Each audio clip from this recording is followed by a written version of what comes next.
fii si Koumpentoum ministère bu dénk wàllu xëyu ndaw ñi yebal na fi benn délégation ku ko jiite di monsieur Kane di conseil technique bu Dame Diop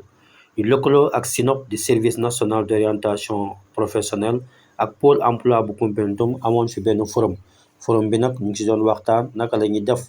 ba xëyu ndaw ñi ak si fii si Koumpentoum ak nouveau étudiants yi ak association yi groupement des femmes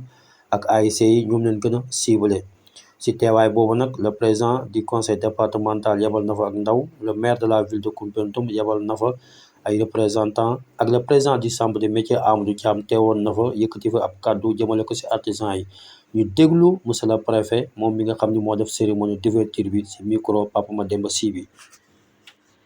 Voilà, donc tey dañ fi daje di am mbégte daje fi ak le ministère de la formation professionnelle mais aussi ànd ceeg service national d'orientation professionnelle di ànd ak équipe bu am solo ñëw am waxtaan bu am solo bi nga xamante ni ñoo ko fi amal ak askanu Koumpentoum rawatina ndaw yi ak jigéen yi maa ngi koy wax sànq état du Sénégal gis nañ ci ay at yi mujj def na ay jéego yu am solo ci wàllum formation mais aussi ci wàllum recrutement tey jii boo xoolee Koumpentoum ci wàllum environnement am na ay jeunes yu bari yoo xamante ni recruté nañu soit ñu liggéey ci agence Grande Muraille Verte soit ñuy liggéey ak waa forêt ak yu mel noonu boo jëlee éducation yu mel noonu itam am na ci bu nekk ay recrutement yoo xamante ni am na solo te baax na itam yeneen askan yi nga xamante ni ñoo ngi nekk foo xamante ni en tout cas dafa gën a sore ci dëkk bi ñu mën a en tout cas profité ci opportunité yooyu tey ji nag daje bi askan wi ñëw nañ ak doole ñu am yaakaar ni buñ fi jógee daañu en tout cas mën a jël seen matuwaay ba lépp loo xam ne nekk na formation suñu jeunesse bi ak suñu jigéen yi mën cee jëriñoo waaye bu ñu paree formation itam ñu mën a am ay financement ak yu mel noonu ndax ñu mën a amal seen activité ñu ngi ñaan nag itam ñi nga xamante ni ñooy présenté offre de formation yi ñu jox ñu ay formation yoo xamante ni dafa méngoog suñu koom-koom tey ji boo waxee dëkku ñaan yi luñ fay njëkk xalaat mooy béy ak sàmm donc activité yi offre de formation yi ñu ngi ñaan bu en tout cas méngoog ay activités yi mel ni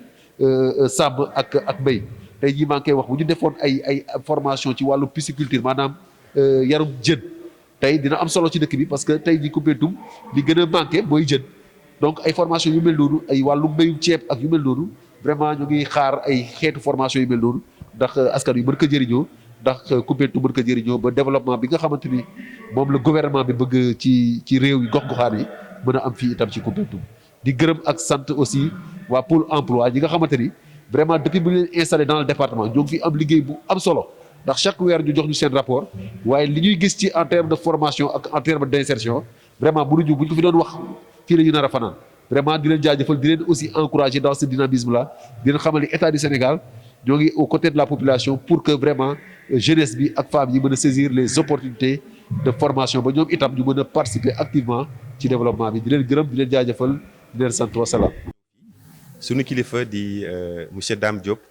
ministre de l'emploi, de la formation professionnelle, de l'apprentissage et de l'insertion mu yabal ñu ñëw présider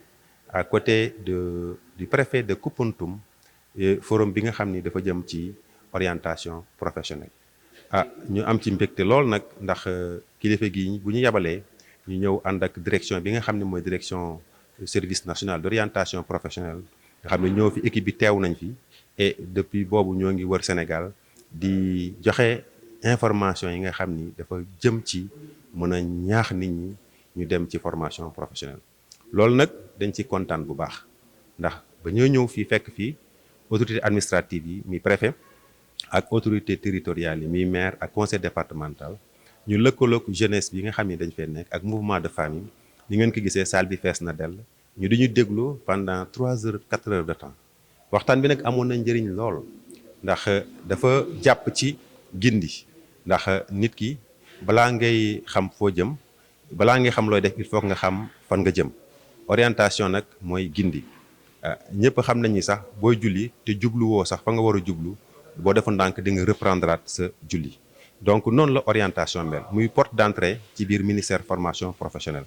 donc information yi joxe nañ ko jëm ci métiers yu bees yi information yi joxe nañ ko jëm ci dispositifs yu bees yi nga xam ni ministère teg na ko fi information yi joxe nañ ko jëm ci pôle emploi bi information yi joxe nañ ko jëm ci perspective yi et ci kaw loolu nag dañoo kontaan lool ndax coordonnateur pôle bi wax na ne 328 jeunes ñoo ngi leen di former ci biir département de Koupentoum. Préfet aussi wax ne ci cadre xëy ndaw ñi même boo jaaree ci yoon yi di nga gis ne xale yi ñoo ngi liggéey mi mbirum nettoiement di cadre de vie di mbirum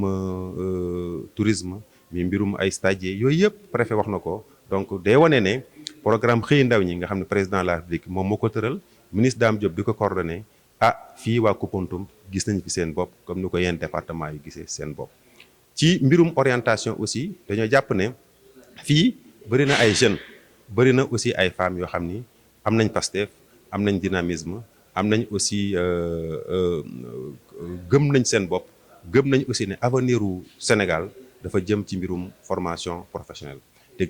gëm nañ aussi ne état du Sénégal moo ngi teg ay jéego yu am solo ci mbirum formation professionnelle. Donc ñoo ñëpp tey wane nañ ne ñoo ngi lëkkaloo pour ànd ak ministère formation professionnelle pour ànd ak ministre Dame Diop nga xam moom lañ ko dénk ñu gën a wéer liggéey bi. ñoom nag am nañ ci yaakaar gu am solo ndax état dafa commencé def benn programme boo xam ni bu am solo la mooy département bu nekk ci biir Sénégal la mu def fa centre de formation bu mucc ayib boo xam ni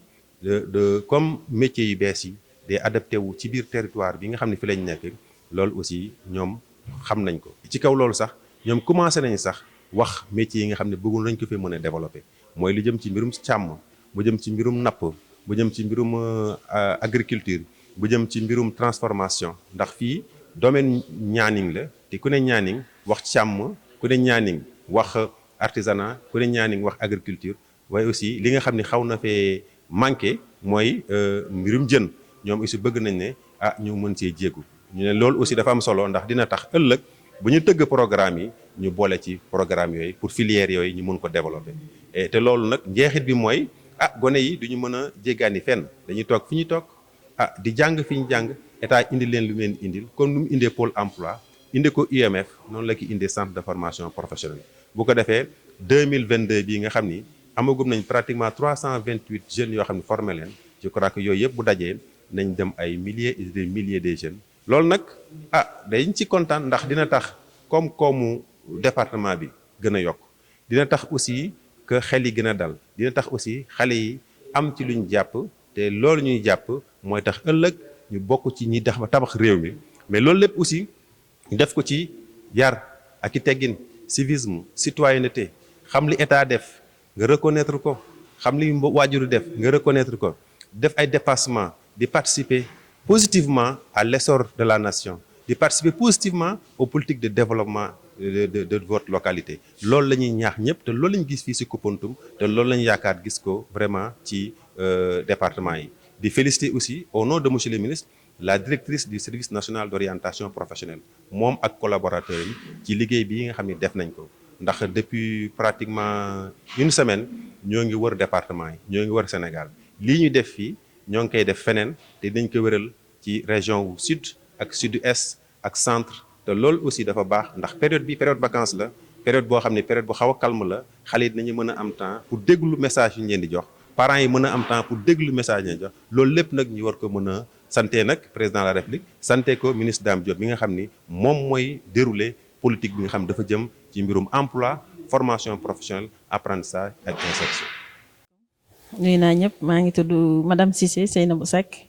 bàyyeekoo ci service bi ñuy wax service national d'orientation professionnelle si njiitul Mame Diarra Diop mu di directrice bi tey nag ñu ngi teew fii si Koupentoum jublu woon si taxawal li ñuy wax un forum de l'orientation professionnelle forum bi nag dafa lëkkale kuréel yu bari tey ñu dajee fi ay kilifa yu bari yoo xamante ne seen xam-xam wala seen liggéey mu ngi jublu ci xëyu ndaw yi mu ngi jublu si lu ñuy wax formation professionnelle ci ñoo fi daje woon tey mu nekk jotaay bu am solo boo xamante ne liñ ci jublu mooy gindi ku nekk ñi nga xamante ne dañu toll si wut xëy ñi nga xam ne ñu ngi war a tànn lu ñuy jàng ñi nekk ci secteur di ci évoluer bëgg ci yokk wala ñu bëgg ci changement ku ci nekk ci moom rek tey interpellé nañ la